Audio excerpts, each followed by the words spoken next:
आज आम पाक गोटे आसला Vivo V29 मॉडल गोटे बहुत लाटेस्ट मॉडल कर्व मॉडल बहुत मार्केट रे चाहिदा थिला ई मॉडल रो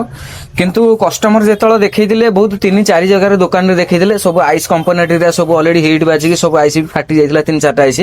किंतु प्रथम जेतळ हम इंस्टाग्राम वीडियो देखि आसले मोबाइल देबा और कहले भाई मते 2 घंटा भीतर दरकार बहुत अर्जेंट अछि आउ कहले मोर डाटा सब रहिबो ना नै म कहले भाई 100% आपन डाटा रहिबो आपन मन देखै दोछि देखंदु जदि पासवर्ड मागला ऑलरेडी डाटा सेवली हेगिर सब डाटा अच्छी किंतु हमर भाई काम कले भाई को पचारिबो जिया एटा केते टाइम लागला भाई काम करियो मार्केट प्राइस टू कम प्राइस रे हला ना अधिक प्राइस रे हला भाई एटा आपन काम करियो केते टाइम लागला Vivo V29 टा बहुत बड़ मॉडल है घंटा 2 घंटा भीतर हेला सीपीयू काम होला ना भाई एटा आज्ञा सीपीयू काम होला भाई मार्केट प्राइस टू कम प्राइस रे हबो तो आज्ञा ठीक अछि